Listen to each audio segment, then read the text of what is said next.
Good evening and welcome to All Things Sky Blue match preview against Middlesbrough at the Riverside Stadium on Saturday, 3 o'clock kickoff.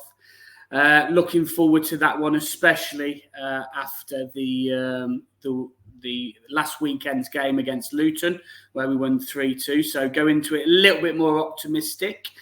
Before I bring my guests in, just remember where you can find us. We are on X or Twitter. Facebook, Instagram, TikTok. We're on YouTube as well. So please go and like and subscribe. And we're also on podcasts. So if you listen to us on podcasts, please go and rate us 5 stars.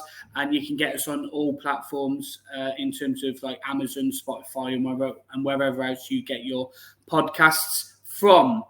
This year, we're partnered with the Anecdote Sports Bar at the CBS Arena and also the Sky Blue Tavern. As you can see, I am at the Sky Blue Tavern, but in a slightly different room. I'm in the manager's office at the moment because they've got the darts tournament going on next door. So if it does go a little bit loud, I apologise. Hopefully, they can keep the noise down for me a little bit. We're also sponsored by Right Steel Fabrications again, like we were last year. His logo's in the corner. And he can do your steel fabrication work up and down the country, but mainly in the Coventry and Warwickshire area. So before I bring in my Middlesbrough guest in, let me bring my co-host in as always. Good evening, Mark. You okay? Yeah, evening, Stuart. Yeah, good. Thank you, yourself. Yeah, not too bad, thank you. Little bit more optimistic, Mark. How are you feeling after Saturday's game win against Luton? Yeah, definitely a lot more positive. I would say it was a really good performance by the team. I thought we came at half time 2-0 down, and I felt the better team were losing. Really, I thought we were fantastic, but again, just a little bit of lapse of concentration has been the Achilles heel of much of the season, which obviously got Luton that lead. But second half performance was fantastic, and I thought Robbins deserves some credit for 1 or 2 substitutions. I've been a bit of a critic of Mark Robbins, but I thought he got the Victor Torp substitution spot on, and obviously he scored a fantastic goal. And obviously we got that win. So a really important win, and hopefully we can build it out for Saturday's game. Yeah, definitely. Obviously, we'll talk a little bit more about the Luton game as we go on, and obviously going into the Middlesbrough game as well a little bit later. So let me bring in my Middlesbrough guest. We've got Stephen from the Typical Podcast. Thank you very much, Stephen, for agreeing to join us. Much appreciated. How are you doing? You okay? Yeah, thanks for having me on. Great to come on and talk all things Borough with the game coming up on Saturday. Should be interesting. Yeah, definitely will be. Before we do get into it, though, Steve, can you just let us know what you guys do and where we can find you? Yeah, we're quite a new podcast. I was part of a different podcast for the last couple of years, but I've decided to go solo with a couple of my friends and do things my way. You can find us on X at Typical Borough Podcast. You can watch us on YouTube every Tuesday. The podcast will be out every Tuesday morning, and we're just three passionate Borough fans that talk all things Middlesbrough and tell it like it is. Fantastic.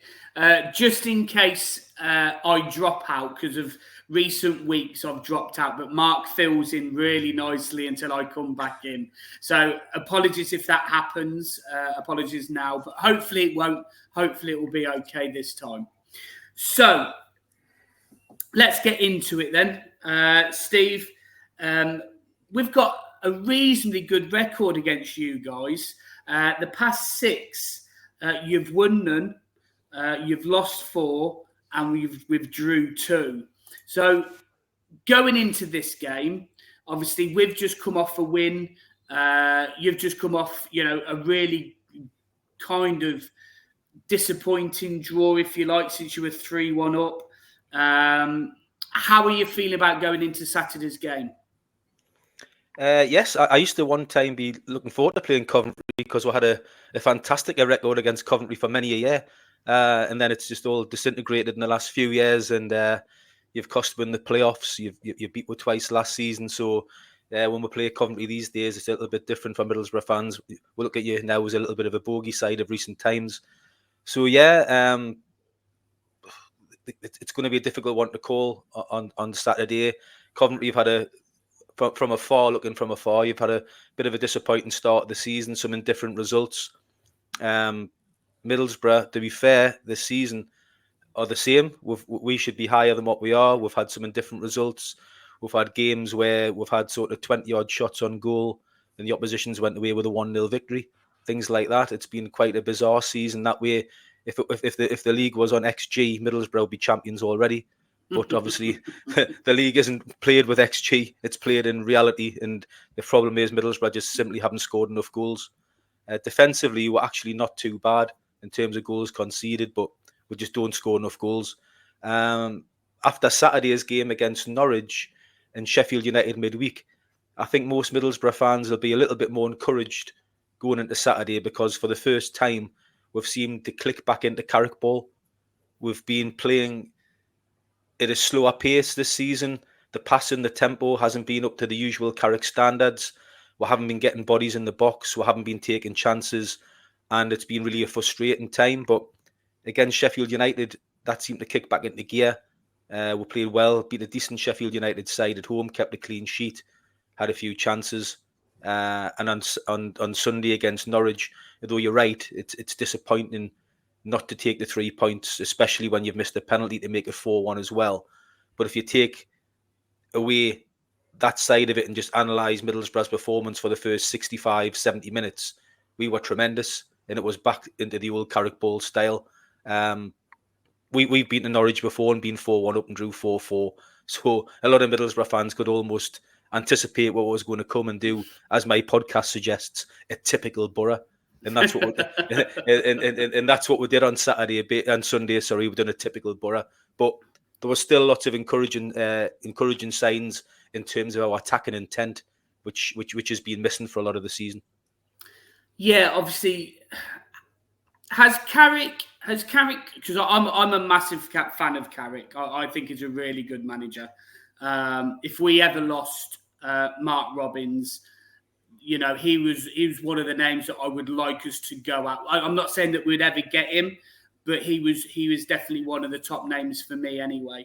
Has anything changed in terms of tactically from last season to this season, or is it just down to the personnel that you've got now with some of the players that have left and the new players that have come in? Yeah, I think what's happened is we've obviously had a lot of new players have come in the summer as well. Tommy Conway has come in, and obviously Ben Doak's come in. We've got Aidan Morris from the USA has come across from America. So we've had a little bit of a change in personnel. The way we play with the way we're set up is exactly the same, but like I said earlier on, it's just been like Michael Carrick without Carrick ball without the batteries. We've just been like slower than usual. The passing to get through the thirds has just been slower, more methodical. Too many sideways passes and backwards passes. Whereas the Middlesbrough team that you guys will remember when we played these in the playoffs, we were a really dynamic side that were really, quick on the counter attack and scored lots of goals. We've got lots of bodies in the box with Chuba Akpom and Cameron Archer scoring goals for fun. But as I said earlier, that's just starting to creep back in a little bit. Whether it's took time for the new players to gel and get used to the way Michael Carrick wants to play. We will give somebody a hiding shortly, that's for sure, because it's coming. It's just we've been desperately unlucky at times this season in terms of we just can't finish teams off. We'll be 1-0 up. We'll have 20-odd shots and end up drawing ones each or twos each, like we did this season against Portsmouth. We've just been we've been like the nearly men, and that's why we're sort of sitting ninth in the table. If you ask any Middlesbrough fan or any pundit that follows Middlesbrough, the experts, we're not being biased when we say we really should be in the top 2 or 3 comfortably with the games that we've let slip and give away.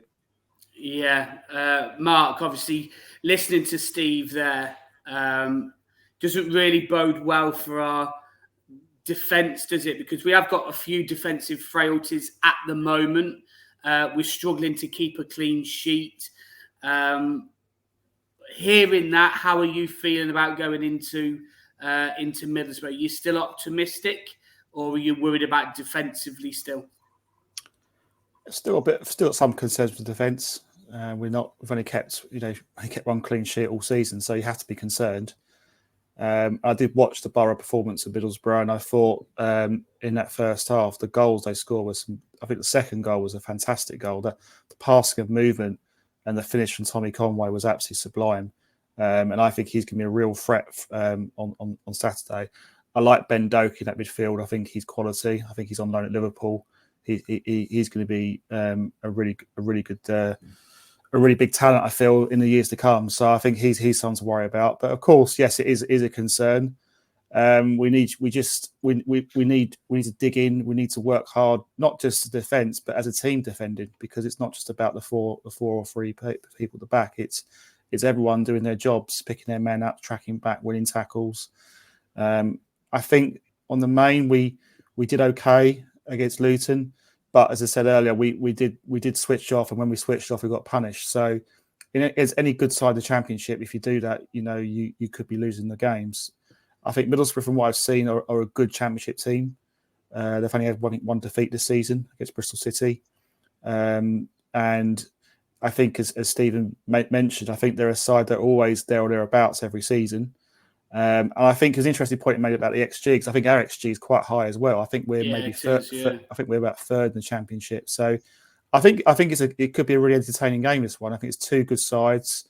We always have close battles with Middlesbrough. Obviously, in recent history, we've had some good wins. I think we picked up a really good win, 3-0 at Borough last season. I don't think it'll be like that this time around. We do need to start winning away game. That's something I would say. If we want to do well this season, we've got to start picking up some points on the road, because no wins since March isn't good. We picked up a couple of useful draws so far, but we need to start turning those draws to wins. And that's where we want to be as a football club. We want to be up there challenging for the playoffs if we can get on a run. And we've got to use Saturday as a springboard or last Saturday as a springboard for this Saturday. And I think we can do, but we've got to be better defensively. We can't afford to switch off, because they've got quality there undoubtedly. I look at Azaz, McGree, Doak, Conway. They're all quality players who can hurt you. So it's gonna be a tough game for us, for sure. Yeah, obviously. Just before I go back to Steve, Mark, would you? I'll get your prediction a little bit later on, but would you be happy with a point going to a good Middlesbrough side, or do you think 3 points is a must? I'd be happy with a point, to be honest, being the away team. I think you look at our next fixtures, Derby at home, you've got to say we've got to target 3 points. Obviously, after that is then Sunderland, which obviously they're doing fantastic this season. Can we get 3 points Borough? I think we can do. It's possible. Middlesbrough can have an off day, but we can have an off day as well. So it's one of those ones where it's kind of a flick of the coin, really, heads or tails type of scenario. But of course, we are good enough to win. But I think, looking at it realistically, I'll be happy with a point. I'd take a point all day long, and try and win the Derby game and just keep the unbeaten run going, because we're 2 unbeaten, which is obviously not many games unbeaten, but it's something. So we've got to try and build on that. So I think Borough are a really good side, so I'll be happy with a point. Okay, cool, fantastic. Obviously, I'll get your predictions a little bit later on. Steve, I can't not have a Middlesbrough podcast on and not talk about the playoff semi-final, if you like, that we drew 0-0 at our place, and that was somewhat as a surprise to many pundits, and everybody expected you guys to go on and beat us, and then obviously we got that famous 1-0 victory at your place. How were the 2 games for you? Did they go against what you thought might have happened, or was you worried about going into them games? Yeah, I was worried, because Coventry of recent times, as you've said, have done quite well against Middlesbrough. So I would rather have avoided you. I think we played you, was it last year, the season before the playoffs as well? That's right, yeah, we did. So yeah. I don't think that helped matters either. Unfortunately for Middlesbrough, just as we went into the semi-finals with you, we had some unfortunate injury problems as well. The key players, Ramsey was missing with injury, Howson was missing, Chuba Akpom was playing through injury. not making up excuses against you guys, because you played very well over the 2 legs and you probably just shaded it and deserved to go through. But Middlesbrough did not turn up those 2 games as they had done the previous 20 odd games under Carrick. We just weren't at it for whatever reason. I was actually looking just today at the 2 starting 11s that started that semi-final at the Riverside, and there's only Ben Sheaf, Riley McGree, and Hayden Hackney still that are going to probably be playing this Saturday from the 2 starting 11s that started. That's the second leg. It was a painful night for Middlesbrough, one that still hurts, because I do generally believe if we had beat Coventry that night, we would have took care if whoever we got at Wembley, and we would have been in the Premier League. I really do believe that. So it was a real painful night. It was a night that lives long in their memory for the atmosphere as well. We've had some fantastic nights at the Riverside, some absolutely amazing nights in Europe and different games in the Premier League. But that atmosphere against Coventry was right up there. I thought it was an absolutely tremendous atmosphere. The ground was practically shaken by kickoff. But yeah, painful memories for me. But obviously, we'll go on. We'll move on. Everything happens for a reason, and let's hope we get back to the Premier League this year instead. Yeah, definitely. Go on, Mark. I was just going to add. I concur, because I think both of us were at the game, Stu, weren't we? Yeah, we were. I thought the atmosphere at the Riverside was absolutely fantastic. It was a really, really. You can see the potential of Middlesbrough Football Club, massive football club. Yeah. To me, that was the best atmosphere I've been to in a game I've ever been to, outside of like Wembley. I think that was it felt like a real proper cup tie kind of atmosphere. And I think, that's just, you can see they're a very, very passionate support of Middlesbrough. Yeah. I think, the 0-0 at our place, I think just added to that game at the Riverside as well, because there was just, there was just so much riding on it, and one goal either way was pretty much going to swing it, wasn't it? It was, yeah. Yeah, it was absolutely fantastic. Like Mark said, we were both there, and it was an absolutely fantastic night. Obviously for Cov fans, definitely was. But yeah, the atmosphere, one of my favourite grounds as well. To be fair, it was really nice stadium. So pleasure to be there. Just going into the players then. You've got a few players out injured at the moment. You've got A. Gilbert, you've got Lucas Angel, Dara Lehman, Thomas Smith, and Bangura. Are any of them likely to be a big miss, or are they fringe players? No, to be fair, they're all long-term injuries. Those really.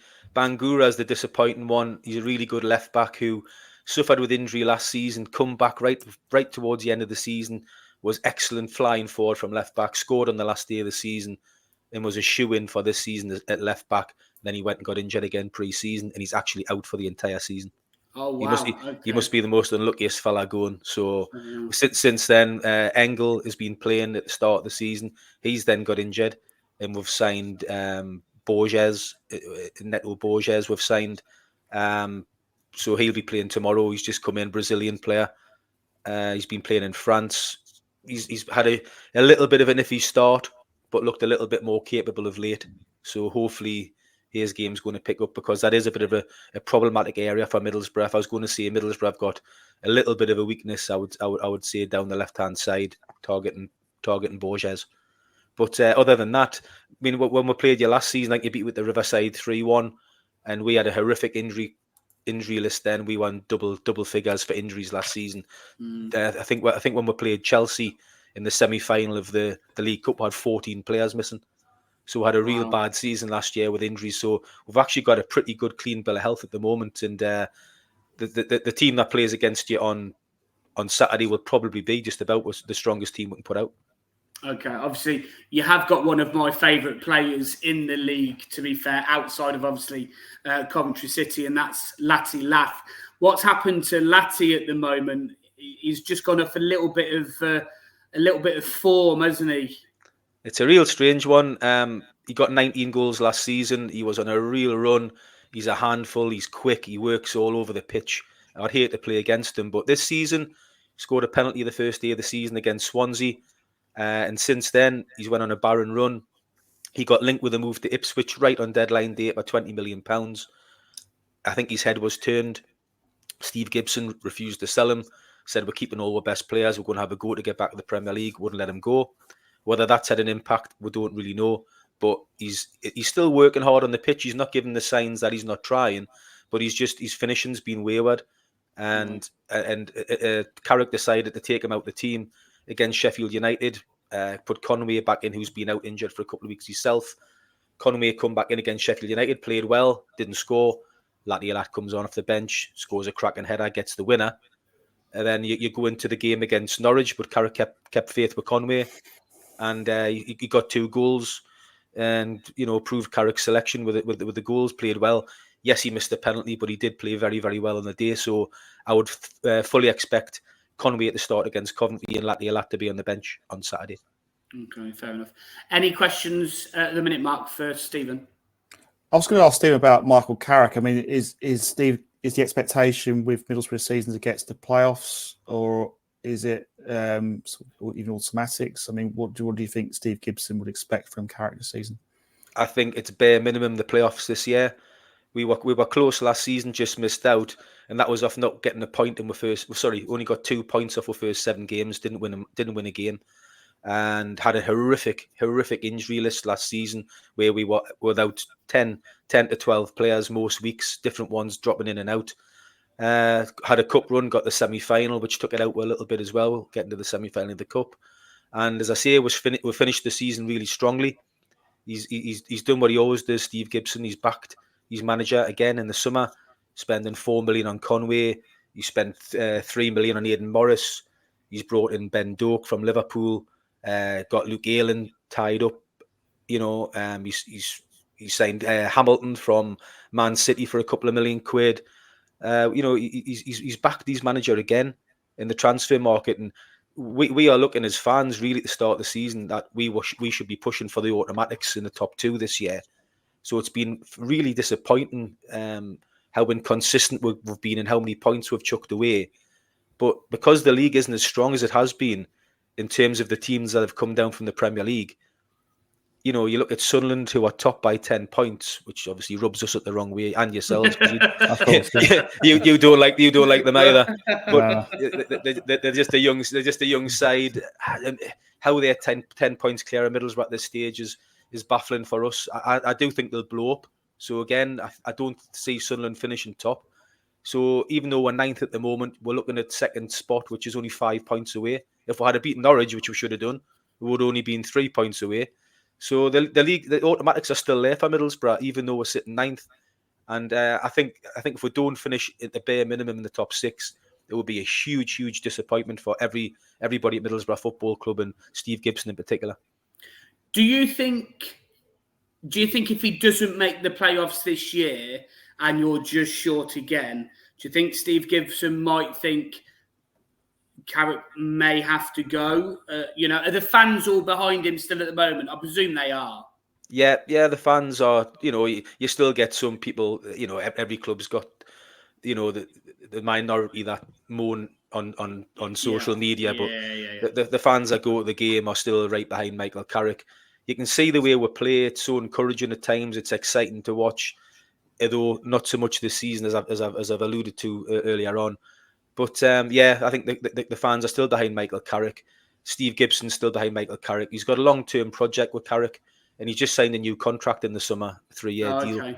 So I don't think Michael Carrick, unless it's an absolute disastrous season where we were way down the league, he'll be going anywhere. If we just miss out in the playoffs, as massively disappointing as it will be, I still think Michael Carrick will be Middlesbrough manager next season.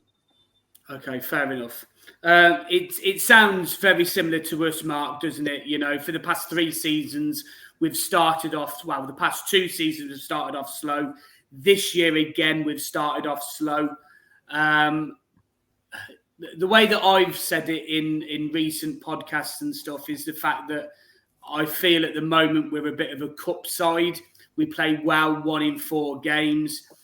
We all just want to start seeing that bit more consistency, don't we? Yeah, we do. I mean, it's we're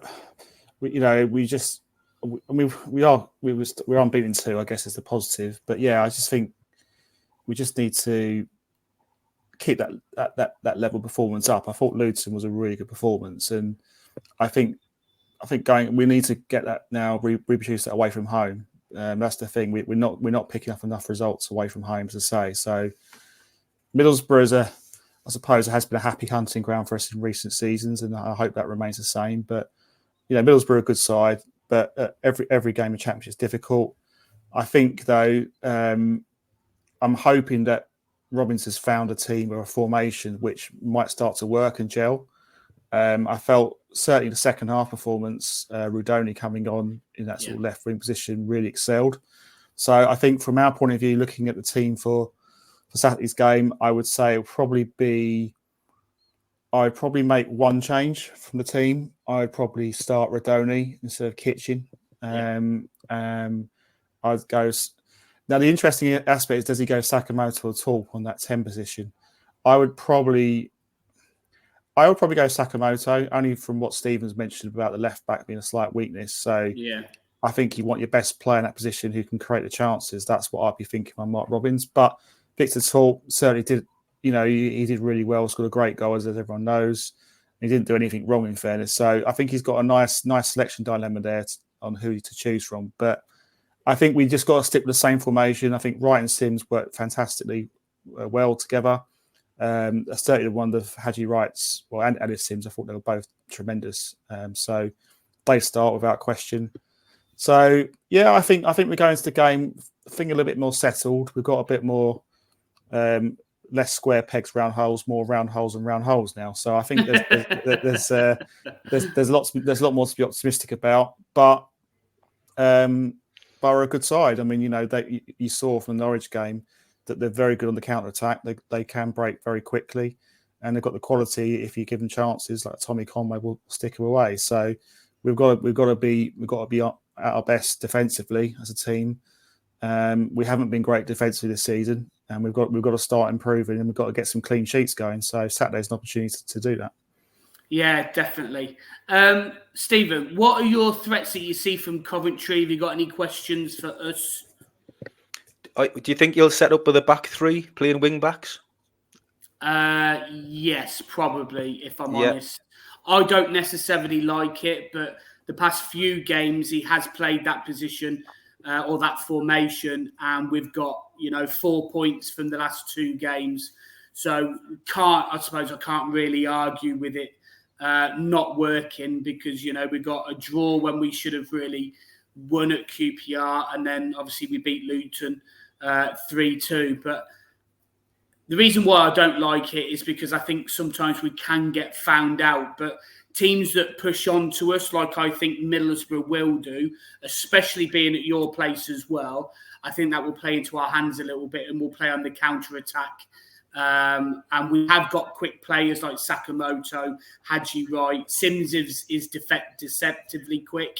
We've got Milan on the right-hand side attacking, your problem area, your left back. So hopefully we can exploit that a little bit as well. But I think we'll stick with the same formation. So it'll be 3 at the back, 4 in midfield with wing backs, if you like, and then Sakamoto probably as a number 10 or Torp, as Mark mentioned, and then Haji Wright and Sims. The issue that we've had recently is no one's really staked a claim for their shirt, but against Luton, they did. They all played really, really well. So I would imagine that Mark's probably spot on with the team selection, really.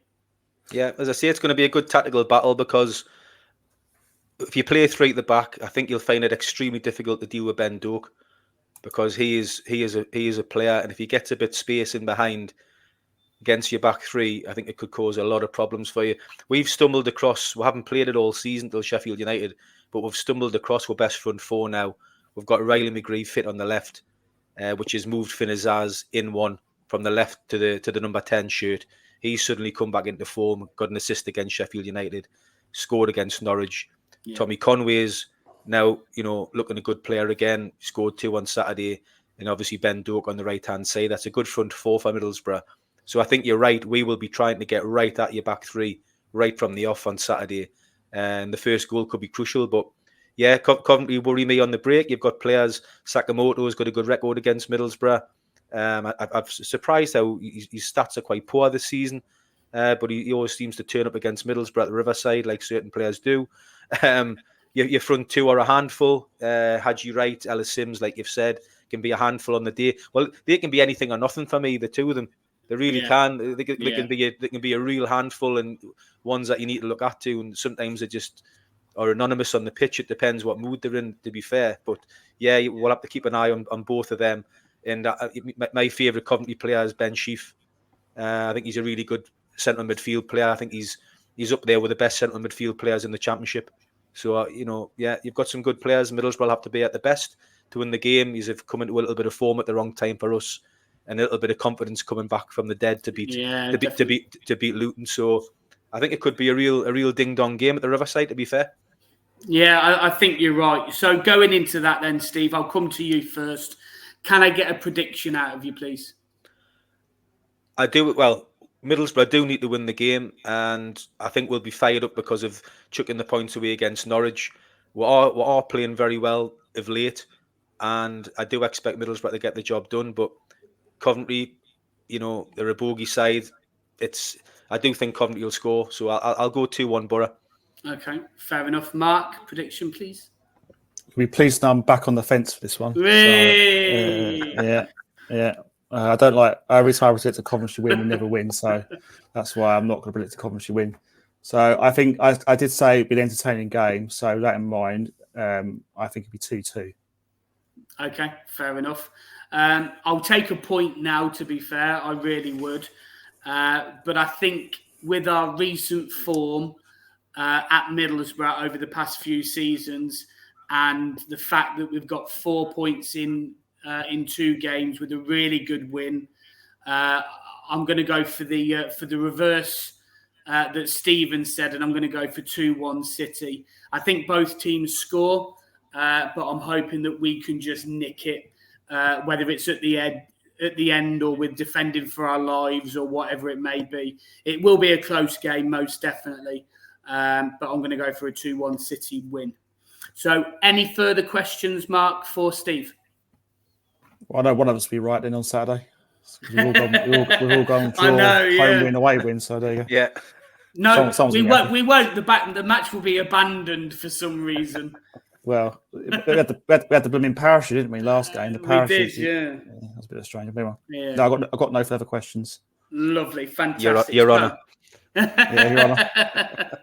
So, just before we finish off, then, Steve, I do quick fire questions with all the guests that we have on. They're nice and easy.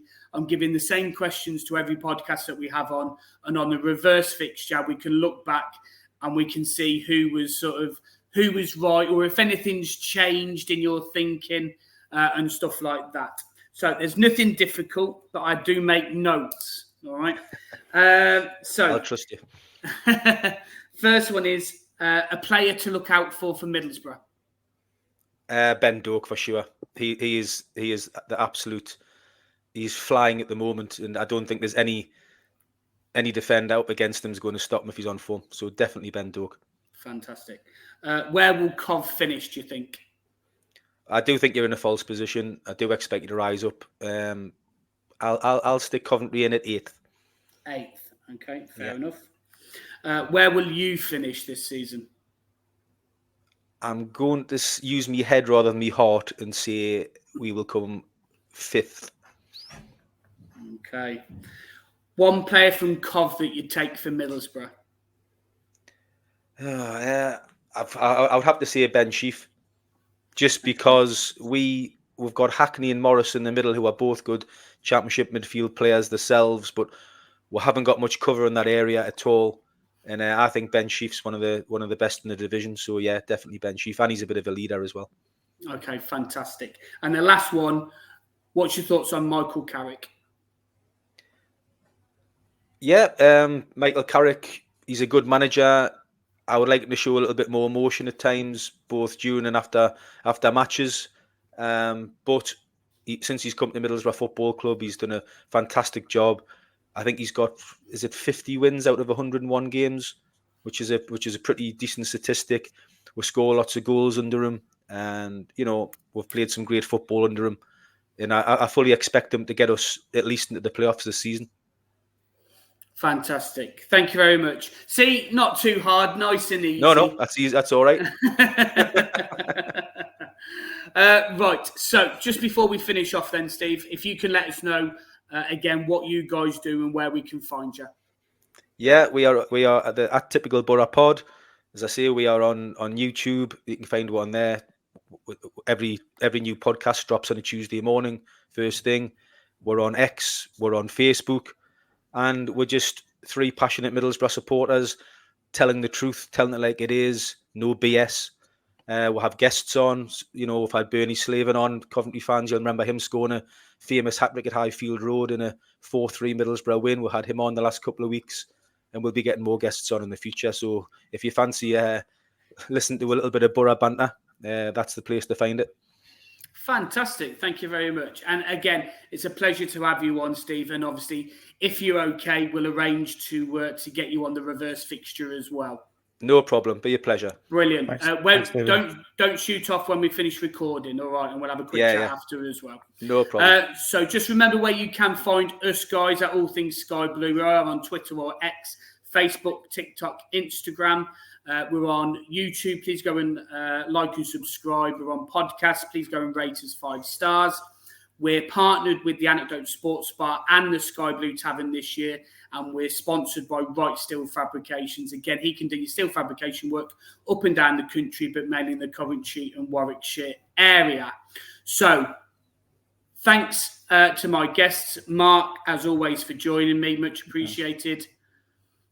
Steve, thanks for joining. Much appreciated. Good luck for the season, apart from obviously when you play us. But look, I like Carrick and I do like Middlesbrough, to be fair. You're not one of my worst teams that I don't like. So yeah, congratulations on that one. So no problem. Thank you ever so much, guys. Much appreciated. And play up Sky Blues.